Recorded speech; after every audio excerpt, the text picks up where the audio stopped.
Hey, what's going on, guys? Gamerdude back once again with another episode in our Just the Facts series. So we are getting back on the remaster train, but I realise as this generation begins to come to the end of its life, it really doesn't surprise me. Devs aren't going to want to release games or new games for a console that is dying off.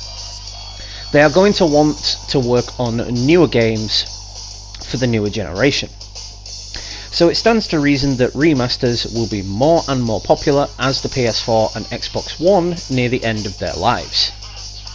This week, however, this is one remaster I can definitely deal with, and I've been craving it for a number of years. Yes, it's the iconic Spider-Man 2000 for the PSX, PC and GameCube. This has to be one of the best Spider-Man games to date, aside from Spider-Man PS4, that is. And it appears a remaster could indeed be on the way. So with that, let's get on with what I found regarding this resurrection. So, long before the MCU, long before Insomniac Games, Treyarch or Activision created vast open-world New York cities for us to swing around in and live out of our spidery dreams, Neversoft Spider-Man was the definitive wall-crawling adventure. One packed with charm and classic Spidey humour, and a clear love for the source material from the comic books. Released back in the year 2000 for the original PlayStation, Nintendo 64 and Dreamcast, Spider-Man is definitely... well, it's definitely one of the first 3D superhero games to hit the market. In fact, if you don't count Superman 64, which you really shouldn't because it was a huge pile of turd, Spider-Man was the first superhero game to prove that comic book action would work in the 3D game space. The game is almost 2 decades old at this point, so it probably does go without saying that it hasn't aged rather well. The web swinging and combat definitely pale in comparison to Insomniac's fluid 2018 release and anything that came before Insomniac Spider-Man. Because, of course, they would. But a return to this Spider-Man, and you might be pleasantly surprised to find out it still holds up pretty damn well. Neversoft managed to create a game that, while obviously held back by technical constraints of the era, and the fact that nobody had ever done what they were doing, offered a robust and immersive Spider-Man experience. I mean, yeah, you couldn't go to the ground, but that was because they didn't have the capabilities at the time to program in moving pedestrians and cars on the ground, so they fogged it up. You know, yes, you were constrained to the rooftops. Yes, it was a bit dodgy and it will hurt your eyes if you play it today, most definitely. But it was fantastic. It was brilliant. It was one of the best Spider-Man games. I mean, all the Spider-Man games that have released since, apart from Spider-Man PS4, I still always find myself going back to that PS1 version. But in Spider-Man PSX, you could swing between buildings, climb walls, combine a variety of web-based attacks, and do battle with some of the webhead's most dangerous enemies, including Venom, Carnage, and Doc Ock. It was also a really genuinely consistently funny game that definitely nailed Spidey's sense of humour. And aspects of that game can be seen in Spider-Man PS4. You know, Doc Ock's back. They've got Rhino, which was in the first game. You know, they really tried to capitalise on everything Spider-Man in Spider-Man PS4. And I can see a lot of the original Spider-Man in Spider-Man PS4. And that's probably why I enjoyed it so much as well. I mean, also because it's probably one of the best open-world superhero games to date, but you know, it just nails everything Spider-Man, and the original game was no different. I mean, you had to be there. You had to be there to play it when it first came out to know what I'm talking about. I mean, even now you can replay it and be like, oh, the graphics are terrible, but the gameplay is fantastic. You know, the story of it is brilliant. Fuck the graphics, the gameplay. That's all That's all us as gamers love. We love the gameplay. That's it really. That's all I need to say regarding it. But in other words, this was the perfect Spider-Man game for fans of Peter Parker. Regardless of its age, and a game that most of us look back on fondly, including some of those who actually worked on the game at the time, despite some difficulties during its development, still enjoy it. One of the original developers did have this to say. It definitely did come with some fairly large obstacles. Former Neversoft developer and Spider-Man lead designer Chad Findley told Lad Bible. He goes on to say, doing a full 3D city was one big one in particular. Hence the story point that has the ground level of the city being fogged out. We just couldn't pull off a full 3D city with pedestrians and vehicles as our first outing. See, that's what I said earlier. They didn't have the technical capabilities to put that into place. But it doesn't really matter. I mean, it really fitted in quite well with the story at the time. You know, that white fog was preparing the whole city for symbiosis. And it worked, you know, it worked. It was like, okay, we can't go to the ground, but you've really managed to incorporate it quite well into the game's story. He continues to say, wall crawling on real architectural surfaces was another problem.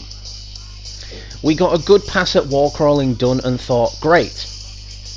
But then real buildings and rooms were getting built with weird angles and tight surfaces. And the lead programmer, Dave Coling, had to tackle that as well.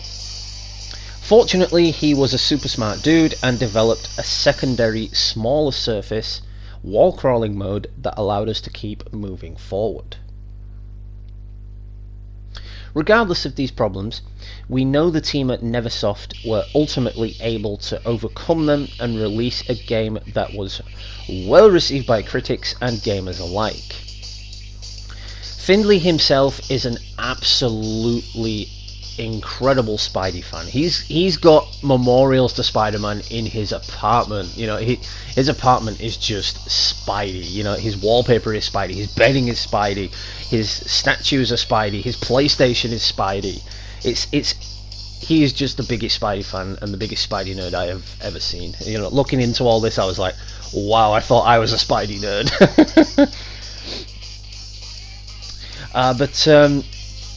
He has said that pretty much nothing but good memories came from his time working on this Spider-Man game.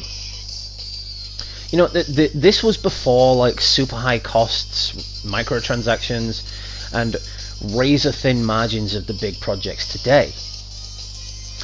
You know, before all things money was running everything, you know, microtransactions, etc.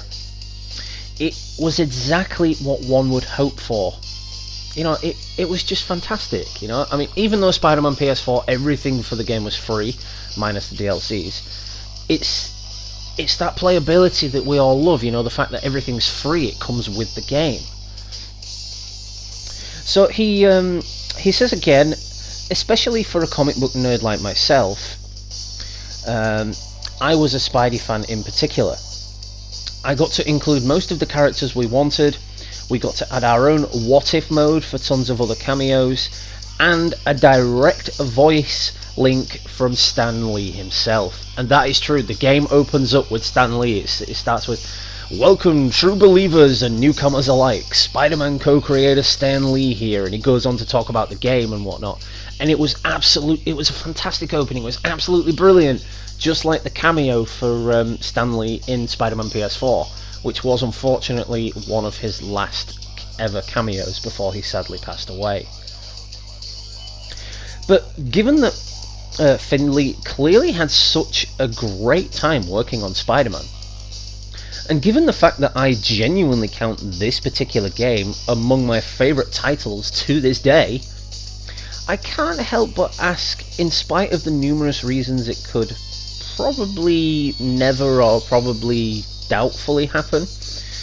Would he ever want to work on a remaster or remake of this particular game, given how popular Insomniac Spider-Man was? So he says, while I would initially be reluctant? No, I can't pronounce that properly, but he says something on the lines of that, because of a nightmarish licensing and approval processes that are around these days. I absolutely would love to do it. He goes on to say, I love Spider-Man. It was such a great nerdy character with stories that always have a positive message and great themes, while also still being exciting and fun.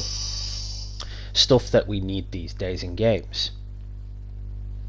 For now, gamers looking for a modern Spider-Man fix can dive into the fantastic and beautiful Insomniac's Spider-Man PS4 adventure, which Mr. Findlay has played himself and thinks it was fantastic, in a way that embraced every Spider-Man pop culture.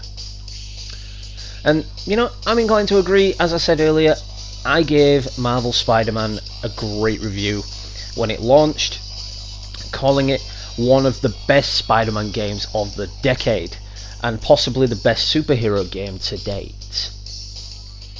Still though, there's something about the irreverent, unashamedly comic booky way in which Spider-Man 2000s handled the character and world that makes me wonder what a Crash Bandicoot / Spyro style remake could look like in 2020. Nightmarish licensing and approval processes be damned, because, you know, we're all fans of Spider-Man, we're all fans of superhero stuff. You say you're not, but you'll still end up watching it at some point, or you'll still end up playing it at some point. And this is the definitive Spider-Man. This was the first, outing of Spider-Man. It was even before Sam Raimi's Spider-Man released. It was about a year before that released. So you've got to think about it. Without this game, we wouldn't have games like Insomniac Spider-Man. If it wasn't as popular as it was, developers these days would look back and think, well, Spider-Man's never done well as a character. He's never done well as a game, so why would we continue making the games? You know, think about it. We got games based on the Raimi series. We got games based on the multiverse. We got Friend or Foe. We got Game Boy games. We got PC games. We got crappy little 3D side-scroller games of it.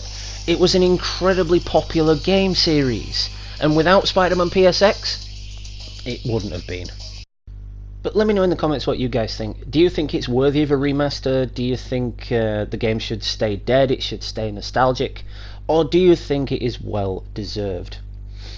But anyway, that's it for this episode. I hope you all enjoyed it, and I hope I've expanded your gaming knowledge and given you an inside look into this potential resurrection.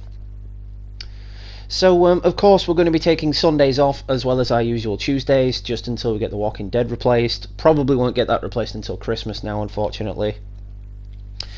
So shout out to all subscribers, old and new. We are now at 998. We're only 2 away. We've just got 2 left to get to that goal of 1k. Let's see if we can get there by the end of the year. I have no doubt we will, given how close we are now, and I can't thank you all enough for the continuous support and views of my content. If you are, of course, new to the channel and you enjoyed this video or any of my other content, make sure you smash that like button and drop me a subscribe. I always sub back to new subscribers. So with that being said, this has been Just the Facts with Gamerdude. Happy gaming, and I will catch you all in the next one, guys.